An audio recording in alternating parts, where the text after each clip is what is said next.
भरजू के पास में इसी कथा को आरंभ किया गया है। और जैसे भागवत कथा में सुखदेव और परीक्षित का संवाद है, यहाँ पर भगवान नारद जी अर्जुन को ये कथा सुना रहे हैं। यहाँ पर नारद और अर्जुन का संवाद है।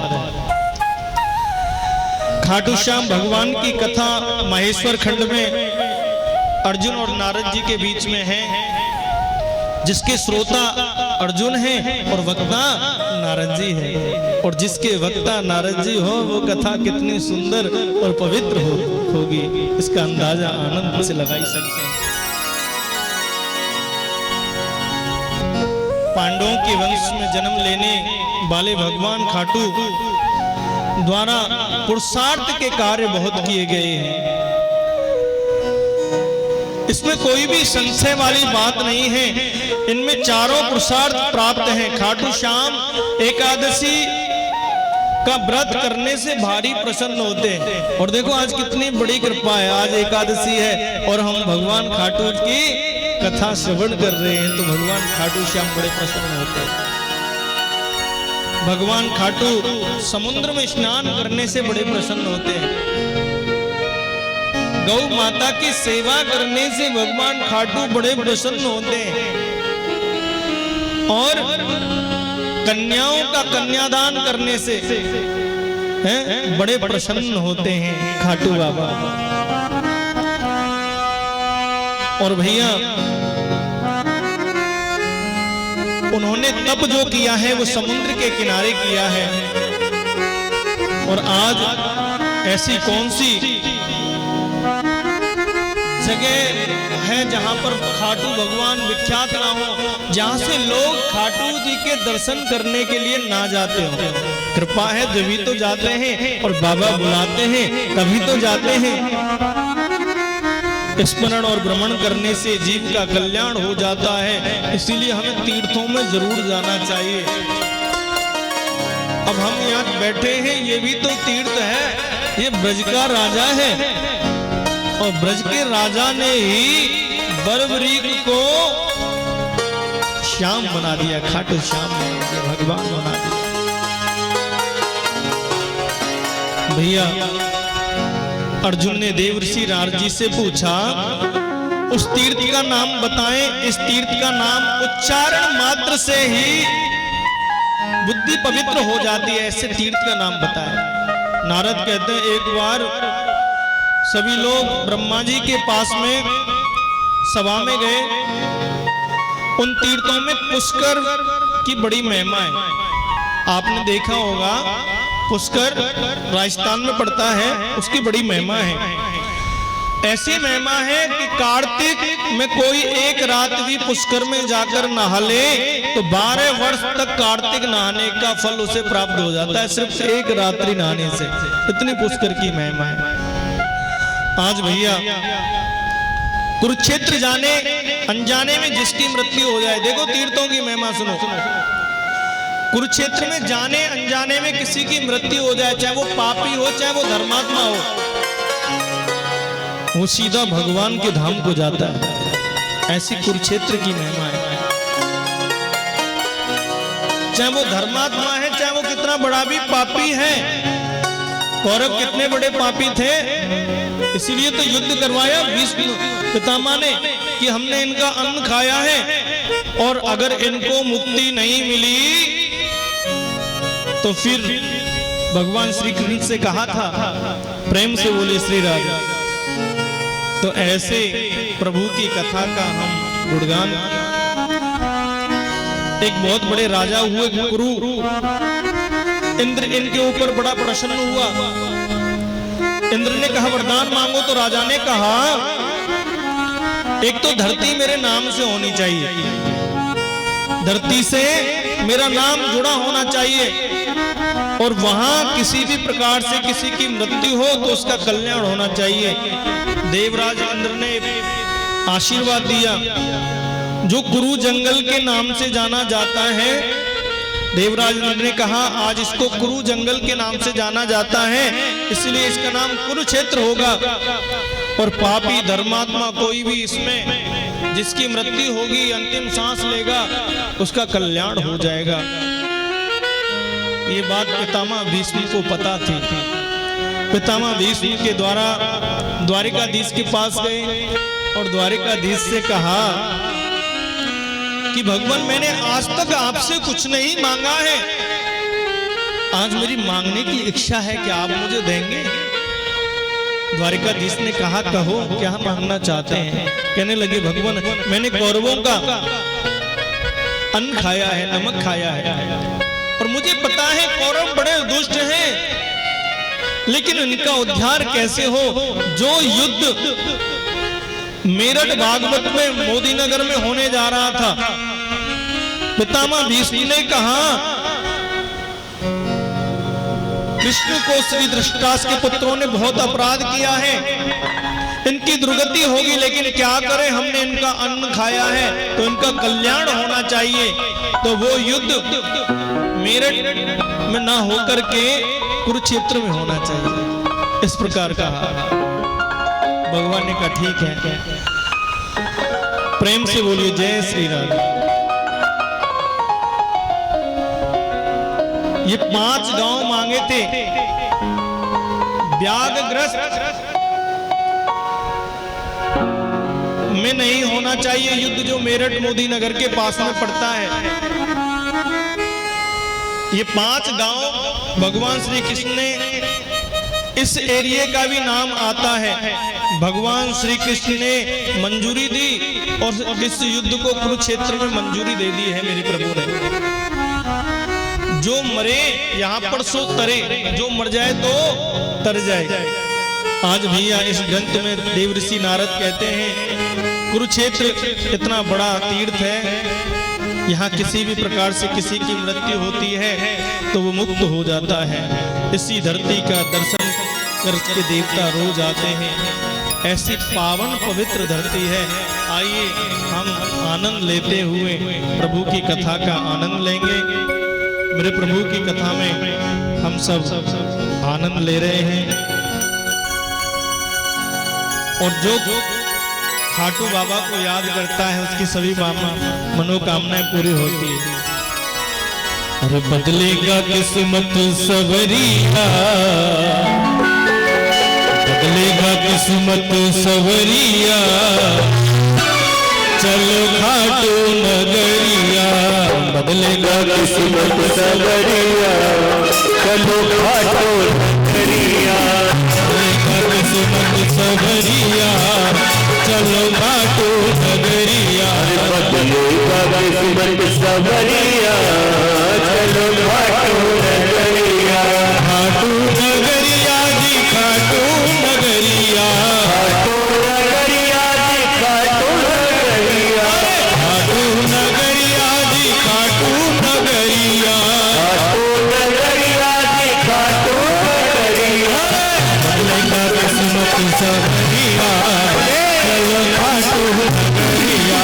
बदलेगा किस्मत सवरिया, चलो खाटू नगरिया।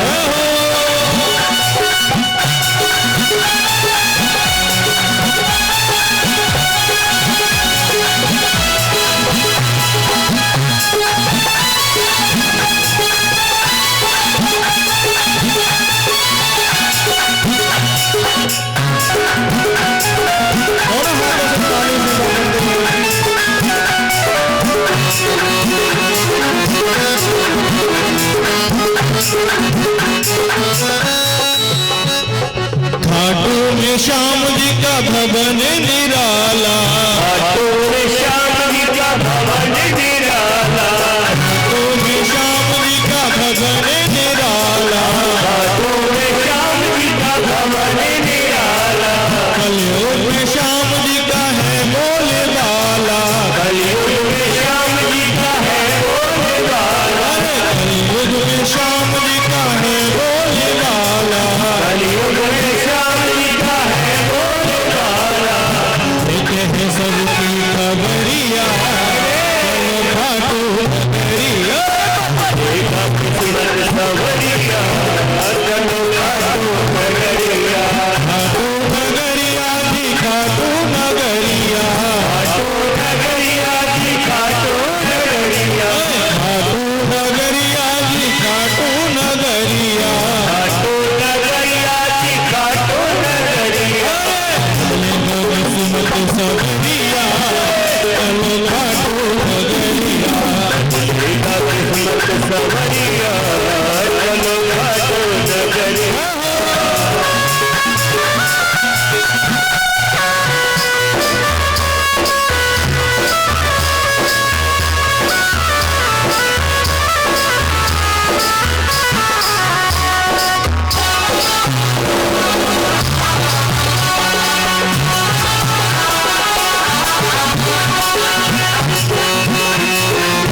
खाटू नगरिया चलेगा किस्मत सवरिया चलो खाटू नगरिया खाटू नगरिया जी खाटू नगरिया खाटू नगरिया जी खाटू नगरिया खाटू नगरिया जी खाटू नगरिया खाटू नगरिया जी खाटू नगरिया अरे बदलेगा किस्मत सवरिया चलो खाटू नगरिया चलेगा किस्मत सवरिया चलो खाटू नगरिया बदलेगा किस्मत सवरिया चलो खाटू नगरिया बदलेगा किस्मत सवरिया चलो खाटू नगरिया बदलेगा किस्मत सवरिया चलो खाटू नगरिया बदलेगा किस्मत सवरिया चलो खाटू नगरिया बदलेगा किस्मत सवरिया चलो खाटू नगरिया। अरे खाटू श्याम भगवान की जय हो। एक बार ब्रह्मा जी के यहाँ पर सभी तीर्थ चल करके आए देवता सब चल करके आए और ये बात कही शीघ्र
श्री राधे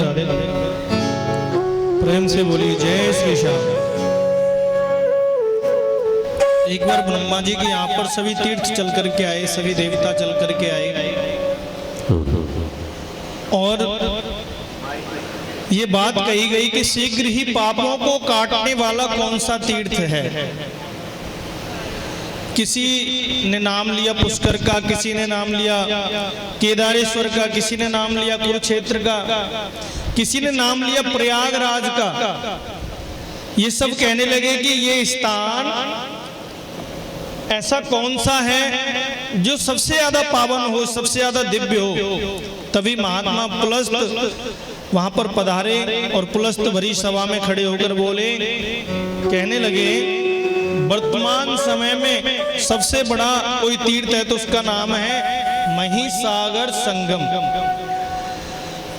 ये गुजरात के भरूच के पास में पड़ता है, अंकलेश्वर और भरूच के बीच में है ये स्थान। महिसागर संगम सबसे ज्यादा विशेष है।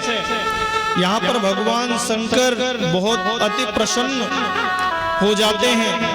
भगवान शंकर के यहाँ स्तमेश्वर के नाम से, गुप्तेश्वर के नाम से यहाँ विराजमान है। यहाँ एक शिवलिंग है। बताते हैं भक्त जब जल लेकर के जाते हैं तो दर्शन होते हैं, भक्त चले जाते हैं तो ये अदृश्य हो जाते हैं। वहां से महिसागर संगम से ओझल हो जाते हैं। आज भैया सोनक जी कहते हैं ये वही स्थान है।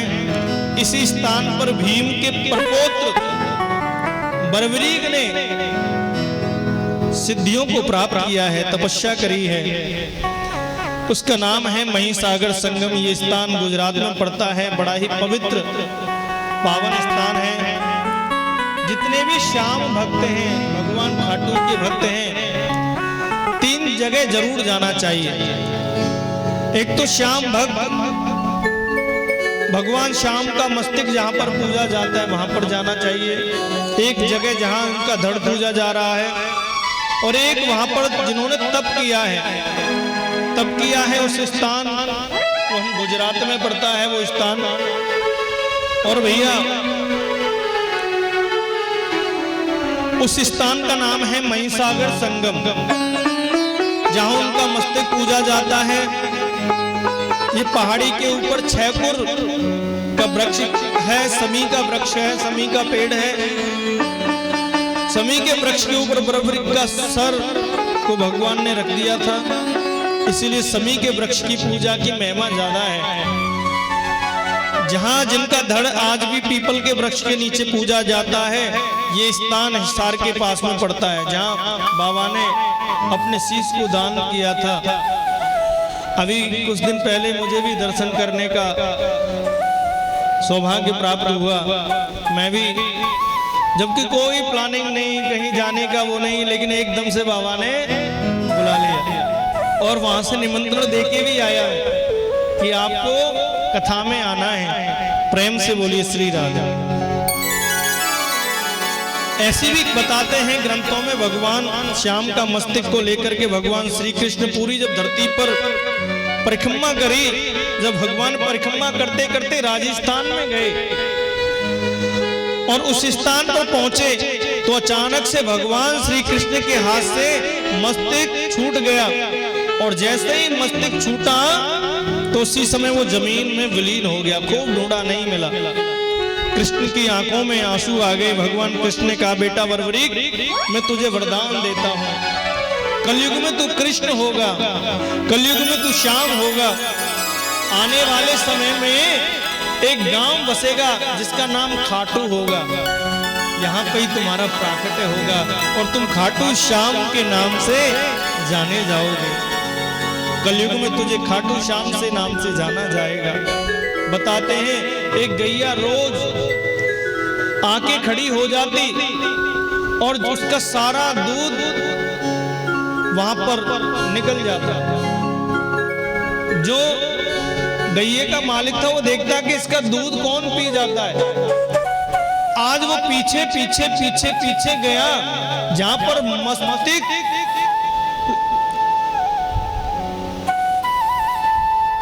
जमीन में लुप्त हुआ था, वहीं पर गाय फिर जाकर के खड़ी हो गई और वो गाय का मालिक देखने लगा और जैसे ही देखने लगा तो दूध अपने आप थन खाली हो गए। जाकर के राजा से कहा, यहाँ तो कोई ऐसी चीज है जो गाय का दूध पी जाती है। तब राजा ने इतनी खुदाई करवाई, उसमें एक कुंड बन गया।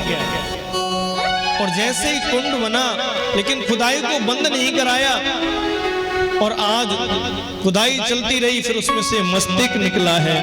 उस कुंड का नाम है श्याम कुंड।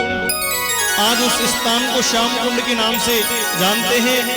ये बहुत पवित्र स्थान है, घोर गरीबी का नाश करने वाला स्थान है। खाटू श्याम, कोई अपने धन को खाटू श्याम बाबा की यात्रा अगर उन लोगों को कराता है जो लोग असमर्थ हैं जाने में, जिनके पास पैसे नहीं है अपने धन से, तो खाटू बाबा बड़े प्रसन्न होते हैं, उनसे बहुत प्रसन्न होते हैं। जो एक रात्रि वहां पर रुकते हैं, खाटू बाबा उनसे भी बड़े प्रसन्न होते हैं। और जो उनको चूरमा का भोग लगाता है, खाटू बाबा उनसे भी बड़े प्रसन्न होते हैं। एकादशी के समय उनका दर्शन करने पर भी खाटू बाबा बड़े प्रसन्न होते हैं। जो बेटियों का कन्यादान करते हैं, खाटू बाबा उनसे भी बड़े प्रसन्न होते हैं। हर एकादशी को ओम नमो भगवते वासुदेवाय, ओम नमो भगवते वासुदेवाय इस मंत्र से गौ माता के उपले जो बनते हैं ना गोबर से, उसको जलाइए, उस पर घी डालिए, जोत बनाइए। जैसे जोत ऊपर निकल आए, परात में रख लीजिए, और फिर शुद्ध देसी घी से आप गिद्दी के गट्टे छोटे छोटे टुकड़े घी के डालकर अग्नि के ऊपर, जल के ऊपर आ जाइए। उन छोटे छोटे टुकड़े गिद्दी के डालिए और मंत्र बोलिए, ओम नमो भगवते वासुदेवाय, ओम नमो भगवते वासुदेवाय। 11 आहुति डालिए। आप देख लेना, ये चीज 11 महीने तक आप करके देख लेना, आपके परिवार की सकल सूरत बदल जाएगी। नियम के साथ 11 महीने करिए, आपकी गरीबी दूर हो जाएगी। ऐसी कृपा खाटू बाबा भक्तों के ऊपर करते हैं, भक्तों के ऊपर करते हैं। जो कोई बाबा को निशान चढ़ाता है, बाबा उस पर भी बड़े प्रसन्न होते हैं। इतना प्राकट्य भी शुक्ल पक्ष की एकादशी को हुआ है इनका। शुक्ल पक्ष की 11 को बहुत माना जाता है। देवउठनी एकादशी को श्याम बाबा धरती पर प्रकट होते हैं। माँ के बचनों से उन्होंने जीवन पर्यंत पालन किया।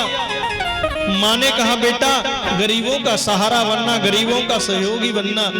जो हार गए हैं संसार में, आप उनको राह दिखाना, आप उनके रक्षक बनना, उनका बेटा बन करके, उनका भाई बन करके, भगवान बन करके, उनका पिता बन करके उनके ऊपर कृपा करना। उनकी माँ ने कहा है, उनका साथ देना। इनकी माता ने ये बात कही। उनके जन्म की कथा आगे आप सुनेंगे विस्तार पूर्वक, बड़ा आनंद आएगा। एक बार अर्जुन को अभिमान आ गया, मैंने युद्ध जीता है। जब कौरव पांडवों का युद्ध हुआ तो उसको अभिमान आ गया कि मैंने युद्ध जीता है। और ये अभिमान ही भगवान से दूर करने का कारण है। अर्जुन को अहंकार हो गया, केशव देखो युद्ध जीत लिया, भीष्म की एक भी नहीं चलने दी मैंने युद्ध जीत लिया। पितामह भीष्म की नहीं चली, गुरुजी को कुछ नहीं चली, और ये देखो युद्ध गांडीव के सहारे मैंने जीत लिया। भगवान ने कहा, युद्ध तो जीतने वाला कोई और ही है। अर्जुन कहने लगा, और कौन हो सकता है? हमारे गांडीव के द्वारा ही तो हमने युद्ध जीता है। अब कैसे कहें? भगवान श्री कृष्ण की युद्ध हमने जीता है, अपने मुंह से तो कह नहीं सकते। इसीलिए कहा कि चलो चलते हैं, इस युद्ध को देखने वाला एक महाबली योद्धा है। जब अर्जुन और पांडवों के साथ में आए, जैसे ही पांडवों के साथ में आए और आकर के जो बर्बरी कसधड़ सर रखा हुआ था उसके पास पहुंचे और कहा, प्रेम से बोलिए जय श्री राधे। ये अभिमान ही तो हमारा जीवन का अंत करता है, और ये जब अभिमान हुआ है तो भैया ये अभिमान ही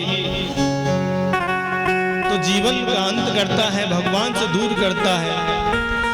संस्कृत शूल मूल प्रदिनाना, संस्कृत शूल मूल प्रदिनाना, संस्कृत शूल मूल प्रदिनाना, संस्कृत शूल मूल प्रदिनाना, सकल सोगदा यके अभिमाना, सकल सोगदा यके अभिमाना। श्री राम जय राम जय जय राम, श्री राम जय राम जय जय राम, श्री राम जय राम जय जय राम, श्री राम जय राम जय जय राम। दुख का जो प्रमुख कारण है वो अभिमान है। हमारे जीवन में जब दुख आते हैं इसका प्रमुख कारण क्या है? अभिमान है। संपदा, धन संपदा ये बहुत अच्छी बात है, मिल जाए, अच्छा परिवार दे अच्छी बात है, अच्छा पति मिला अच्छी बात है, अच्छी पत्नी मिले अच्छी बात है, लेकिन अभिमान आ जाए यहीं से दुख का प्रारंभ हो जाता है। और अर्जुन को अभिमान आया और जाकर के भगवान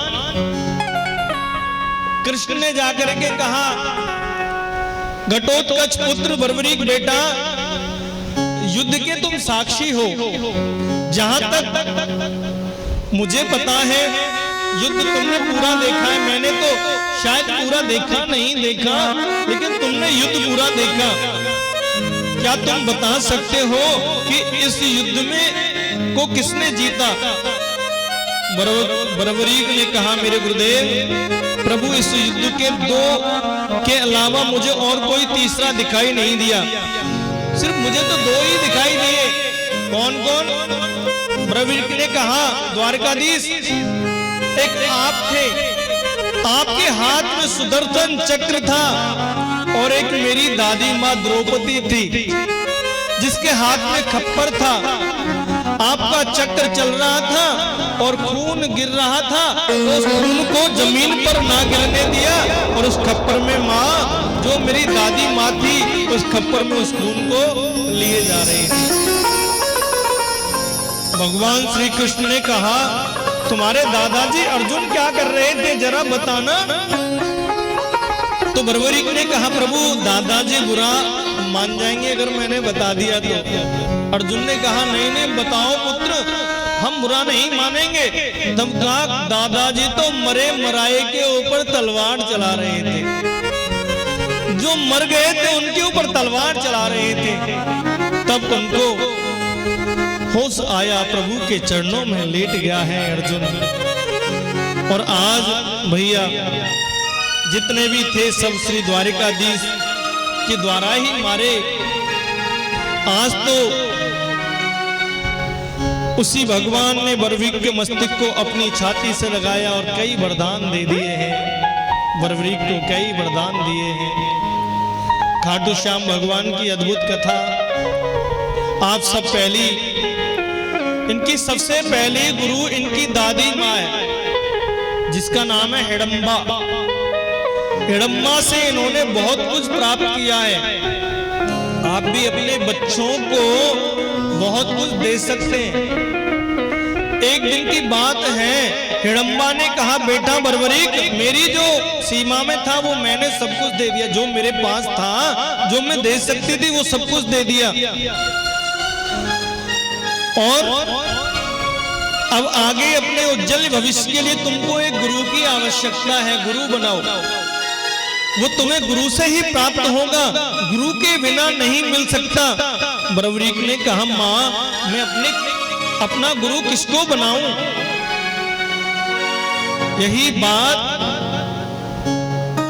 हनुमान जी महाराज, माता अंजना ने अपने पुत्र हनुमान हनुमान जी से कही थी कि गुरु बनाओ, वो भी बोली थी बेटा जीवन के सर्वांग विकास के लिए गुरु होना अति आवश्यक है। गुरु के द्वारा आत्मा का पोषण होता है। अंजना मैया ने कहा था, तब हनुमान जी ने कहा था कि किसे गुरु बनाऊं। जैसे माँ अंजना ने कहा बेटा सूर्य भगवान की शरण में चले जाओ, उसी प्रकार माता हिडम्बा बोली इस समय सर्वोच्च अगर कोई गुरु है तो वो है कौन? द्वारिकाधीश है। उनसे बड़ा गुरु कोई और नहीं है। द्वारिकानाथ भगवान है, इनकी आराधना करो, इनका प्राकट्य करो, और यदि तुम्हें अपना शिष्य के रूप में वो अगर स्वीकार कर ले तो बेटा तुम ही होंगे। तुम्हारा मुकाबला और कोई संसार में नहीं कर पाएगा। बस वहीं खड़े खड़े बरीबरी ने ध्यान किया तो भगवान द्वारिकाधीश वहीं प्रकट हो गए, क्योंकि वो तो प्रेम से प्रकट होते हैं, निर्मल मन से प्रकट होते हैं। हरि व्यापक सर्वत्र समाना, हरि व्यापक हरि व्यापक सर्वत्र समाना, हरि व्यापक सर्वत्र समाना, प्रेम से प्रकटे कोई जाना, प्रेम से प्रकटे कोई न जाना, हरि व्यापक सर्वत्र समाना, हरि व्यापक सर्वत्र समाना। भगवान द्वारिकाधीश सामने प्रकट हो गए, बरबरी के चरणों में लेट गए। भगवान सर के ऊपर अपना हाथ रखा है भगवान ने बरबरीक ने। बरबरीक ने कहा यदि आप मुझे अपना शिष्य के रूप में योग्य समझते हैं तो आप मेरे गुरु बन जाइए, मुझे स्वीकार कर लीजिए। भगवान ने कहा बेटा देखो, बड़े ध्यान से सुनने की बात है। भगवान कहते हैं बेटा जीवन में गुरु मिले उसकी भी परीक्षा लेनी चाहिए, और या जीवन में शिष्य मिले उसकी भी परीक्षा होनी चाहिए। बरबरीक ने कहा भगवान आपसे बड़ा कोई गुरु नहीं हो सकता, मेरी श्रद्धा आप में समाई हुई है, इसीलिए मैं आपका शिष्य बनने लायक हूं या नहीं ये मुझे नहीं पता, लेकिन मेरे मन में तो आप ही समाये हुए हैं। भगवान द्वारिकाधीश ने कहा बस हम तुम्हारी परीक्षा लेंगे। बरबरीक ने कहा परीक्षा देने के लिए तैयार हूं प्रभु। द्वारिकाधीश ने कहा मैं तुमसे 3 प्रश्न करूंगा, यदि तुमने तीनों प्रश्नों के उत्तर दे दिया तो मैं तुम्हें अपना शिष्य बना लूंगा। बरबरीक ने कहा आपके प्रश्नों का जवाब देने के लिए मैं तैयार हूं। भगवान श्री कृष्ण ने पहला प्रश्न किया है। क्या किया है? गुरु बड़ा होता है या भगवान बड़ा होता है? ये पहला प्रश्न किया है। आधे मिनट रुके हैं बरबरीक, और बरबरीक बोले प्रभु भगवान से बड़ा तो गुरु होता है। कृष्ण ने पूछा ऐसा क्यों? तो बरबरीक ने कहा कि गुरु ही ना होता तो भगवान शब्द भी नहीं होता। भगवान की जानकारी गुरु ही कराता है, इसलिए भगवान से बड़ा गुरु होता है। भगवान ने कहा तुम्हारा जवाब बिल्कुल सही है। दूसरा प्रश्न किया है, ऐसा क्या है जिसकी